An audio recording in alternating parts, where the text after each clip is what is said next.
इंद सद्वंदियाणं तिहुमणहित मधुर विसद्वक्काणं अंतातीत गुणाणं नमो जिणाणं जित भवाणं। हम सभी पंचस्तिकाय संग्रह का अध्ययन कर रहे हैं और इसमें प्रथम अधिकार का वर्णन कर रहे हैं। प्रथम अधिकार में हम जीवस्तिकाय का स्वाध्याय चल रहा है, जो कि गाथा 41 में हम गाथा 41 पर आ गए थे, जहाँ ज्ञानोपयोग के 5 भेद बताते हुए भावार्थ में अमृतचंद आचार्य बहुत ही विस्तार के साथ और बहुत अच्छी तरह से मति ज्ञान, शुद्ध ज्ञान, अवधि ज्ञान, मन प्रज्ञान और केवल ज्ञान का स्वरूप बता रहे हैं। इसमें से हमने मति ज्ञान और शुद्ध ज्ञान का स्वरूप भावार्थ में पढ़ लिया था। आज हम अवधि ज्ञान का स्वरूप पढ़ते हैं। पहले गाथा पाठ करते हैं।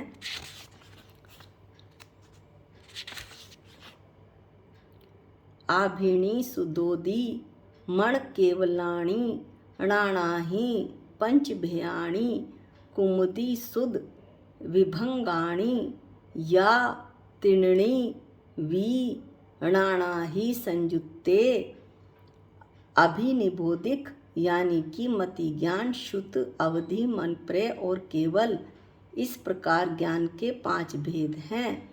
और कुमति, कुश्रुत तथा विभंग, विभंग को अवधि ज्ञान भी कहते हैं। ये तीनों मिथ्या ज्ञान मिलाकर ज्ञानोपयोग के 8 भेद हो जाते हैं।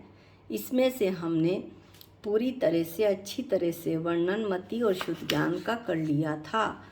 आज हम अवधि और मन प्रज्ञान का वर्णन करेंगे। केवल ज्ञान और तीनों मिथ्या ज्ञानों का वर्णन अगले वीडियो में होगा। भावार्थ पढ़ते हैं। ये आत्मा अवधि ज्ञान का क्षयक्षम होने पर, अवधि ज्ञानावरण का क्षयक्षम होने पर मेरी आत्मा पर ज्ञान का आवरण पड़ा हुआ है।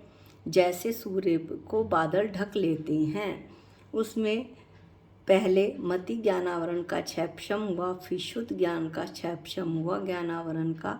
अब अवधि ज्ञानावरण का क्षयक्षम होने पर आचार्य कहते हैं कि मूर्त वस्तु को जो प्रत्यक्ष रूप से जानता है वह अवधि है, अवधि ज्ञान है। यानी रूपी पदार्थों को जो सीधे आत्मा से जानता है, इंद्रियों और मन के अवलंबन की आवश्यकता नहीं, वह अवधि ज्ञान है। यह अवधि ज्ञान लब्धि रूप तथा उपयोग रूप, ऐसा 2 प्रकार का जानना। लब्धि या उपलब्धि रूप हमने मति ज्ञानावरण में पढ़ा था कि पदार्थ को जानने की शक्ति जो अवधि ज्ञानावरण के क्षयक्षम के निमित्त से पदार्थों को जानने की शक्ति मिली जीव को, वह उपलब्धि है। और जाने हुए पदार्थ का पुनः पुनः चिंतन करना सो भावना है, भावना है। लेकिन यहाँ पर अवधि ज्ञान के 2 ही उपयोग बताए हैं, उपलब्धि रूप और उपयोग रूप। उपयोग भी हमने पढ़ा था कि जो पदार्थ जान लिया उसको पदार्थ को जानने की जो क्रिया है सो उपयोग है। जैसे भोजन करते हुए रसना इंद्रिया का उपयोग करना, सुनते हुए कर्ण इंद्रिय का उपयोग करना। इस तरह से ये जो है हमने यहाँ तक यह पढ़ लिया था।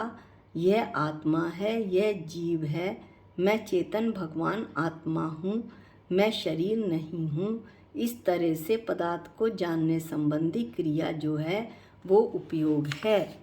ये हुआ 2 भेद अवधि ज्ञान के। अब अवधि ज्ञान के 3 भेद बताते हैं।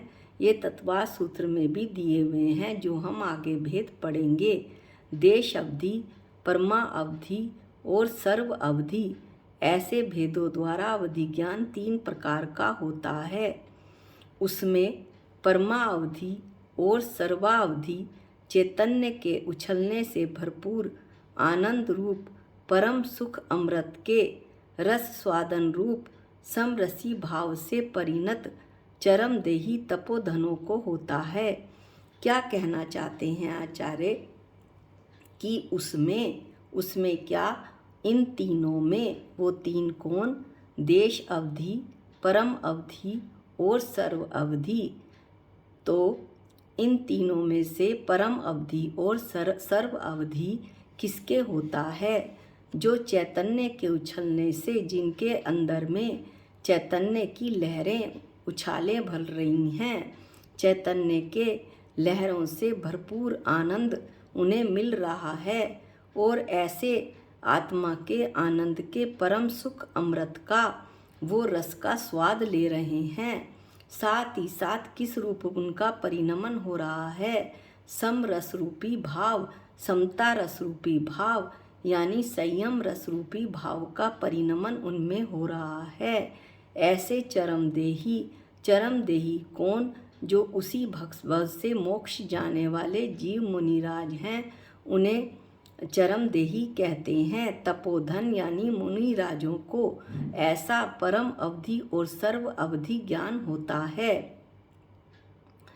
अब आगे आचार्य इसमें ये बतलाना चाहते हैं कि सातवें गुण स्थान वृत्ति जो भावलिंगी मुनि महाराज हैं, उनको परम अवधि और सर्व अवधि ज्ञान होता है। तीनों प्रकार के ही अवधि ज्ञान विशिष्ट सम्यक तो आदि गुण से निश्चय से होते हैं। अर्थात जो रतंत्र प्राप्त मुनिराज हैं, जिन्होंने सम्यक दर्शन, सम्यक ज्ञान और सम्यक चारित्र को प्राप्त कर लिया है, ऐसे मुनिराजों को ये तीनों प्रकार के अवधि ज्ञान होते हैं। अब एक अवधि ज्ञान बचा जो देश अवधि है। देवों और नारकों को होने वाला भव प्रत्ययी जो अवधि ज्ञान है, वह नियम से देश अवधि ही होता है। इसकी हम थोड़ी सी विवेचना करते हैं। देव और नारक पर्याय के धारण करने पर जीव को जो अवधि ज्ञान उत्पन्न होता है, वह भव प्रत्यय कहलाता है। इस अवधि ज्ञान के होने में भव निमित्त है, इसलिए इसे भव प्रत्यय कहते हैं। जैसे पक्षियों में जन्म का होना ही आकाश में गमन का निमित्त होता है। अर्थात यदि कोई वो पक्षी है तो वो आकाश में उड़ेगा ही उड़ेगा, ना कि शिक्षा, उपदेश, जप तप आदि का। इसी प्रकार ये मैं तत्वा सूत्र से पढ़ रही हूँ। इसी प्रकार नारकी और देव की पर्याय में उत्पत्ति मात्र से अवधि ज्ञान प्राप्त हो जाता है। भव प्रत्यय अवधि ज्ञान देव, नारकी तथा तीर्थंकरों के होता है और यह नियम से देश अवधि ही होता है, ऐसा यहाँ पर बता रहे हैं।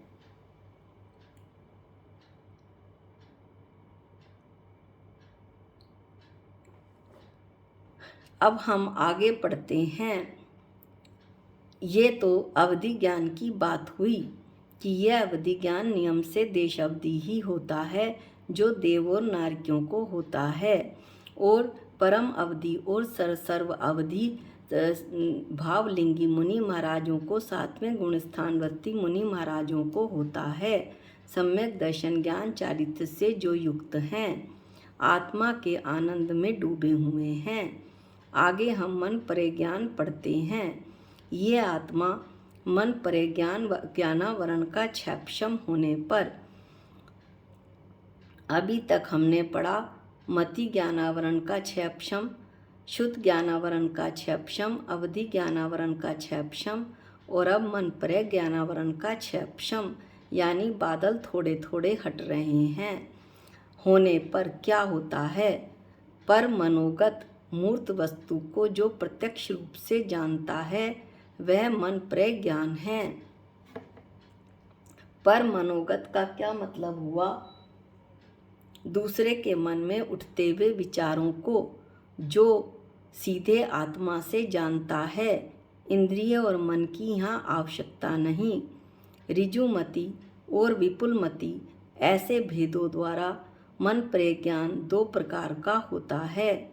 महाविपुलमति मन परे ज्ञान पर के मन वचन काय संबंधी पदार्थ को वक्र तथा अवक्र दोनों रूप से जान लेता है।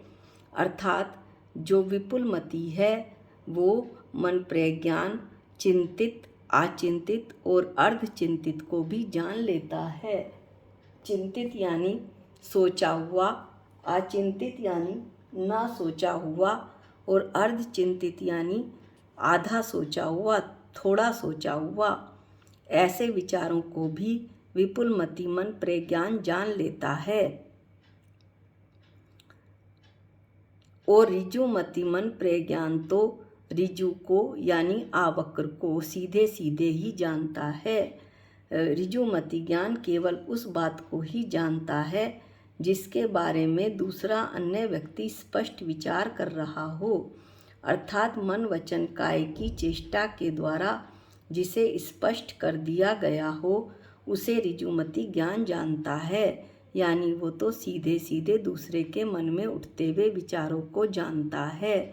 विपुलमति जो विचार हो रहे हैं, जो नहीं हो रहे हैं और जो कुछ हो रहे हैं, उन सबको जान लेता है।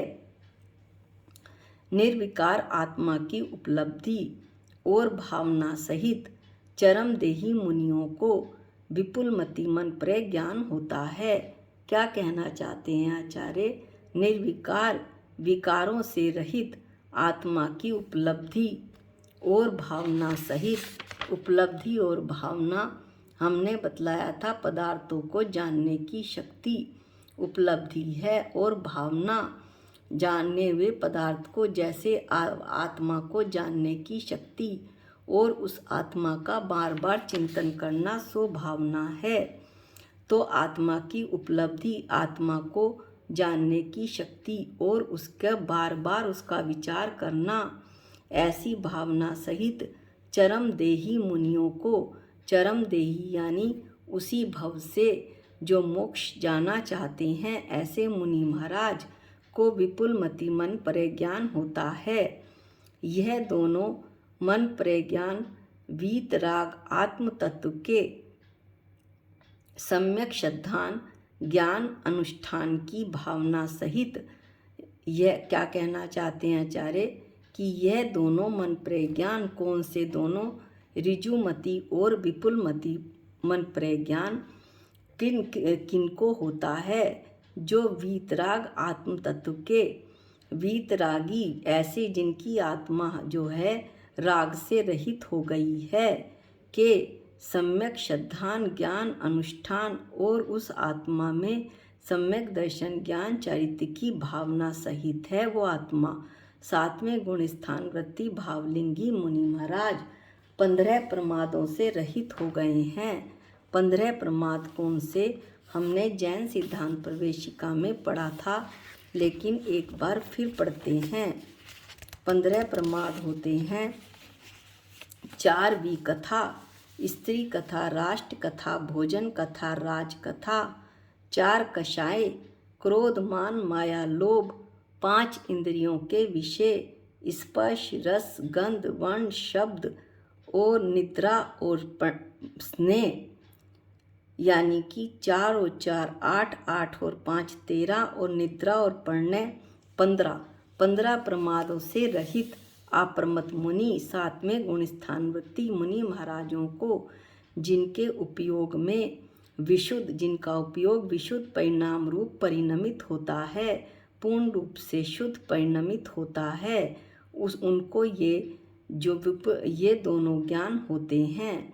ऐसे भावलिंगी मुनि महाराजों को ये ज्ञान उत्पन्न होते हैं, जो कि जिनके आत्मतत्व वीतरागता राग से रहित हो गया है और सम्यक दर्शन, सम्यक ज्ञान, सम्यक चारित्र की भावना के साथ है। उस आत्मा में से 15 प्रमाद खत्म हो गए हैं, नष्ट हो गए हैं। ऐसे मुनि अप्रमत हो गए हैं और उनके उपयोग विशुद्ध परिणाम में, उपयोग कैसा है उनका? विशुद्ध परिणाम वाला है, पूर्ण रूप से शुद्ध परिणाम वाला है। उन मुनि महाराजों को ये दोनों ज्ञान उत्पन्न होते हैं। यहाँ मन प्रज्ञान के उत्पाद काल में ही अपरमत पने का नियम है। ये कहते हैं कि जो मन प्रज्ञान उत्पन्न होता है उसमें मुनि महाराजों को अपरमत पना होता है, यानी कि अपरमत मुनि महाराजों को ही ये दोनों ज्ञान होते हैं। इसलिए मन प्रज्ञान कुमन प्रज्ञान नहीं होता है, क्योंकि ये उन्हीं को होता है जिन्हें सम्यक ज्ञान प्राप्त हो चुका है। इसलिए सम्यक दर्शन सम्यक ज्ञान के प्राप्त होते ही ये ज्ञान सच्चा हो जाता है। इसलिए ये कुमति कुश्रुत और कुअवधि के साथ कुमन प्रय के रूप में इसे नहीं लिया गया है। आगे के वीडियो में हम केवल ज्ञान पढ़ेंगे और बाकी के जो 3 मिथ्या ज्ञान हैं उनका वर्णन करके इस गाथा की समाप्ति करेंगे। आज के लिए इतना ही। निज निधि निज में बताई ये अनंत उपकार है, इसके लिए जिन वाणी माँ को वंदनानंत बार है, वंदनानंत बार है। सबको जय जिनेंद्र।